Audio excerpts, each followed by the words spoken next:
At Thanksgiving, my sister stood up, tapped her glass, and announced like she was accepting an award. Mom and Dad are signing the house to me. Emily gets nothing. The room erupted cheers, whistles. Someone even yelled, "About time I didn't clap."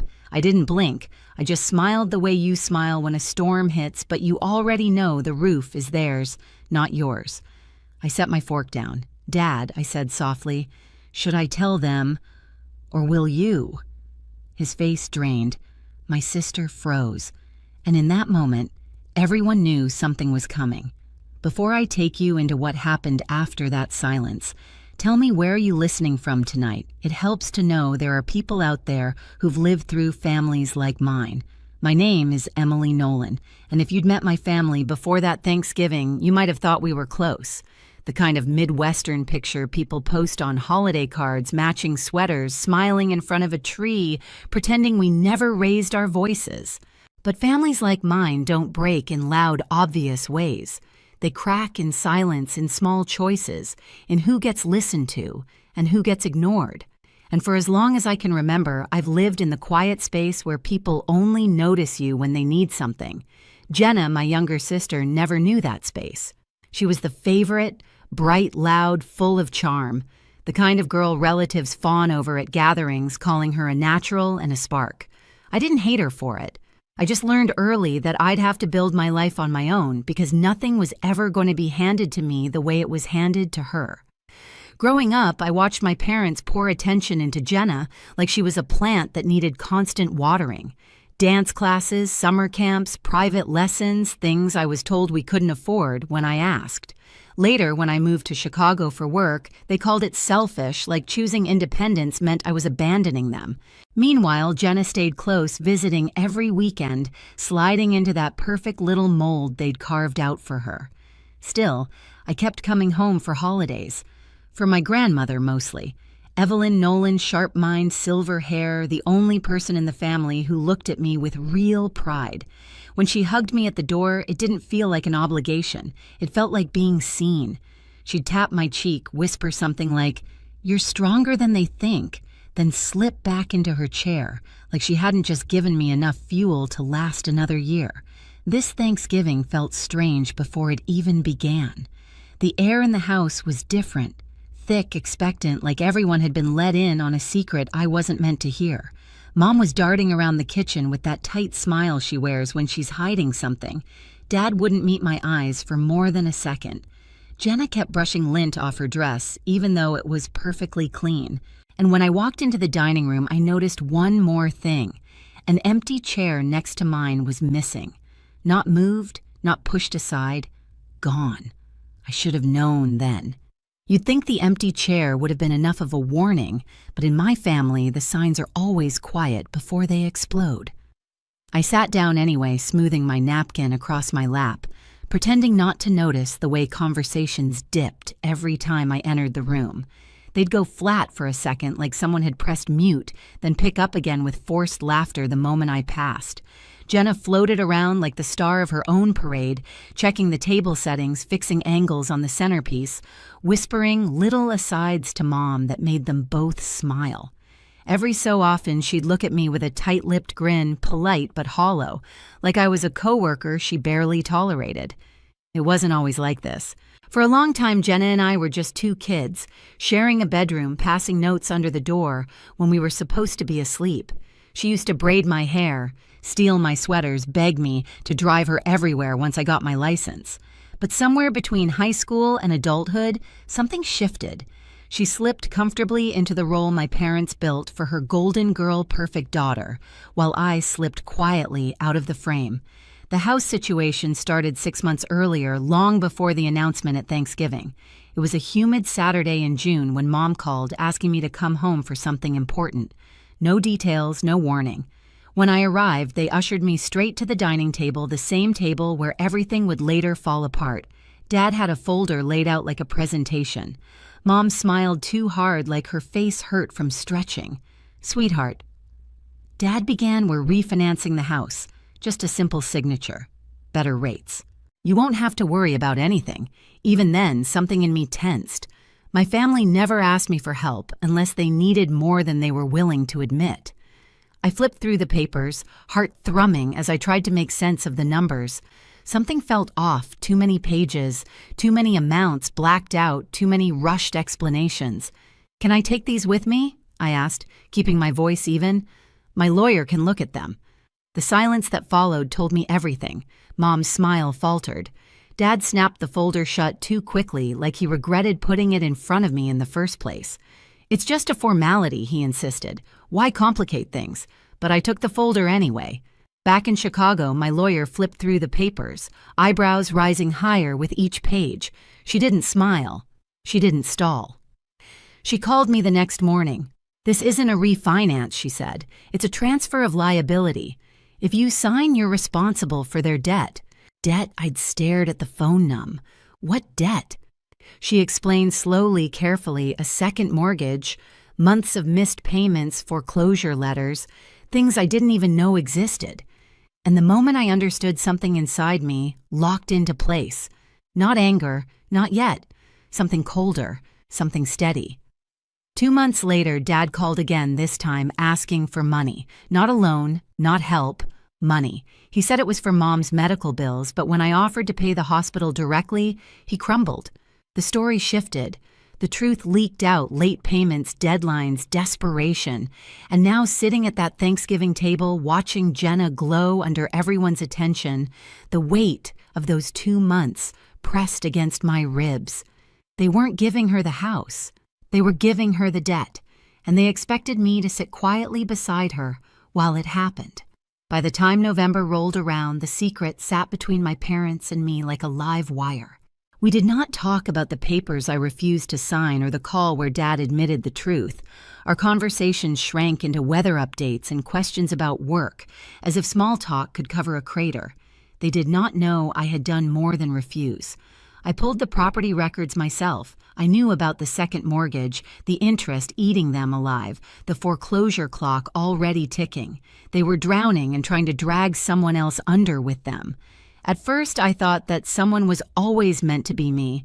I was the one with the stable job in Chicago, no kids, the person they saw as a safety net they were entitled to. Saying no to them was like learning a new language that tasted like guilt. Then Jenna started posting hints online, captions about big changes, photos on the front porch with our parents, jokes about being ready to be a homeowner. Every post felt like another piece snapping into place. A week before Thanksgiving, Mom called to gush about how excited Jenna was to host more often once things were settled with the house. She said it lightly, as if the house were a gentle heirloom, not a bomb they were wrapping in a bow. That was the night I stopped hoping they would fix it on their own. I went to my desk, pulled out a folder, and started filling it. Copies of payments overdue, notices the summary pages that showed exactly how deep they were. I did not plan to humiliate them. I planned to make sure no one could say they did not know what they were walking into. On Thanksgiving morning, I drove back with that folder in my bag and a knot in my stomach. Part of me still wanted to believe they would pull me aside, admit the plan had gone too far. Instead, Mom met me at the door with a tight hug that smelled like perfume and strain. "You look beautiful," she said. "Jenna is going to be so happy you're here." The way she said Jenna, not we told me everything. Inside, the dining room was set. Extra leaves in the table glasses shining, every chair filled but mine. My grandmother caught my eye from her usual spot and gave me a small nod like she knew more than she was saying. As I slid into my place, my hand brushed the edge of my bag. Paper against canvas. Proof against denial. If they were turning this dinner into a performance, I was done playing the quiet extra. When my sister rose from her seat and tapped her glass, I already knew I was about to watch the curtain lift on a performance they'd rehearsed without me. Jenna stood there, glowing, her hair curled perfectly, the necklace our grandmother gave her, catching the light like it had been chosen specifically for the moment she was about to steal. "Mom and Dad are signing the house to me," she announced, her voice bright enough to carry across every plate and every glass. "Emily gets nothing." The room erupted before the meaning had even finished sinking in. Cheers, loud claps, a few whistles, and the kind of laughter people use when they think they're supporting something good. Someone actually slapped Dad on the back. My mother dabbed the corner of her eye like she was witnessing an engagement. I didn't touch my glass. I didn't even blink. I just looked at Jenna and smiled. Not wide, not warm. The kind of smile that holds the weight of everything you aren't saying yet. Then I lowered my fork onto my plate and asked Dad, should I tell them? Or will you? The effect was instant. It was like my words cut a wire. The room dropped into silence so heavy I could hear the radiator tick. Dad's hand slipped. His fork hit the plate with a metallic clatter that echoed. Jenna's expression pinched. Tell us what... Around us relatives leaned forward, scenting drama.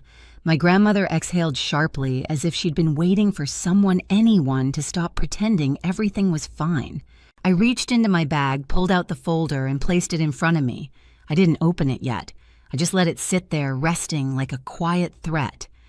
Before you celebrate Jenna getting the house, I said calmly, you should probably know the condition it's in. Dad tried to recover. Emily not here. Why not, I asked.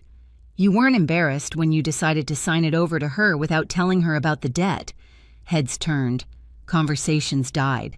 Jenna stiffened like someone had pulled a string tight inside her. What debt, she snapped. I finally opened the folder. A stack of payments bills and overdue notices stared up at us. I slid one page forward, the summary line in bold. They're behind on payments, I said, on 2 mortgages. The second one was taken out without telling anyone. They're months from foreclosure, maybe weeks. My mother's hand flew to her mouth. Dad reddened. Jenna blinked like she'd been slapped. That's not true, she said, her voice rising. They would have told me. Did they tell you, I asked, eyes steady on hers, that the house comes with over $100,000 in debt? That if you sign those papers, you're responsible for every overdue payment and every penalty? Something cracked in her expression. Doubt crept in. Dad tried again. You're making this sound worse than it is, Emily. We're handling it. Are you? I held up another page. Because this one says the bank isn't convinced you're handling anything. He lunged forward as if he could snatch the paper out of my hand right there in front of 20 witnesses. I pulled it back before he could touch it. Stop, Mom begged. Please, don't do this today. Why not, I asked. You chose today. The relatives started shifting in their chairs, some uncomfortable, some newly curious, a few openly furious at being included in this spectacle they hadn't been prepared for. My Aunt Diane was the first to speak. Daniel, she said sharply, is this true? Dad didn't answer. His jaw clenched so tightly I thought it might crack. Mom buried her face in her napkin. Jenna looked between them and me. But they said the house was mine. It was never a gift, I said softly. It was an escape route for them. They needed someone to carry the debt. First they tried to trick me. When that didn't work, they chose you. Jenna stood frozen in her sequined dress, shaking. Her fiancé Tyler leaned away from her slightly, like he wasn't sure if he should be associated with any of this. Is she lying? He asked my parents. Mom sobbed. Dad didn't look up. That was enough. Tyler pushed back his chair and stood. You told me the house was paid off. You said we'd have a clean start. Jenna reached for him, but he stepped back. You expect me, he said, voice trembling between anger and disbelief, to start a life on a sinking ship, Tyler. Please. He shook his head. I'm not marrying into this. The room gasped collectively as he walked out past the turkey, past my stunned parents, out the front door without looking back. Jenna's legs gave out. She dropped into her chair, hands shaking mascara smudging down her cheeks. For the first time in years, she looked like the little girl who used to crawl into my bed after nightmares. This isn't my fault, she whispered. I didn't know. I know, I said, quietly. Dad slammed his palm onto the table. You ruined everything. I stared at him. No, you ruined everything the minute you tried to hand your debt to your children like it was an inheritance. You're tearing this family apart, Mom sobbed. It was already broken, I said. I'm just refusing to keep sweeping the pieces under the rug. A murmur rippled among the relatives' agreement, disappointment judgment, the kind that stings more because it comes from witnesses who saw everything. My grandmother stood slowly, using the table for balance. Her voice, though thin, carried more authority than anyone else's. I taught you better than this, she said to my father. Your daughters are not lifeboats for you to climb into. Dad shrank. Mom wept harder. Jenna finally looked up at me, eyes hollow. What do I do now? The question hit deeper than she meant. Not because I had the answer, but because she was finally asking the right person, not the parents who built her illusions, but the sister they'd pushed aside. Before I could speak, someone knocked on the door. Hard. Every head turned. The knock came again louder. Dad frowned. The door opened and a woman stepped inside. Plain suit, badge clipped to her belt, calm, unreadable expression. "Mr. and Mrs. Nolan," she asked. "I need to speak with you regarding your mortgage records." The room erupted again, this time in a wave of disbelief. Mom nearly collapsed. Dad went white. Jenna grabbed the edge of the table as if it were the only thing keeping her upright. I didn't move. I just sat there breathing slowly, watching the truth finally land where it belonged. "Why is she here?" Dad whispered, voice cracking. The investigator didn't blink. "We received a report of potential financial misconduct. I have a few questions. You could have heard a pin drop. Not one person cheered now. Emily," Mom sobbed. "Tell her you misunderstood, please." I didn't answer. Not yet. Because the truth was only beginning to unravel. When the investigator stepped into the house, everything that had held my parents together finally snapped. She asked calm, measured questions about payments, overdue, notices, the second mortgage, and each answer they avoided made the room feel smaller. Relatives drifted away from them like they were stepping back from a fire. Jenna sat motionless, her hands shaking in her lap. She wasn't angry anymore, just emptied out like someone had drained the color from her. My grandmother stood behind her, resting a hand on her shoulder, steady and silent. When the investigator left with the documents, the house fell into a heavy quiet. Mom tried reaching for me. Dad muttered that I'd embarrassed them. Neither apology nor blame landed. I picked up my coat. Jenna whispered, "Don't go. I'll still be here," I told her. "Just not for their lies anymore." In the weeks that followed, everything shifted. My parents were forced to confront what they'd built layer after layer of secrecy, excuses, and debt. The house went up for sale. They moved into a small apartment across the city, quieter than they'd ever been. No more grand announcements, no more golden child illusions. Jenna started therapy. She called me often sometimes, to cry sometimes, just to sit in silence on the phone. She told me she finally understood why I stopped letting our parents speak for me. As for me, I learned something I should have known years ago: telling the truth isn't betrayal. Hiding it is. And families built on denial always collapse eventually. If you've ever had to stand alone at a table full of people who claim to love you, tell me where you're listening from. And after hearing my story, what would you have done?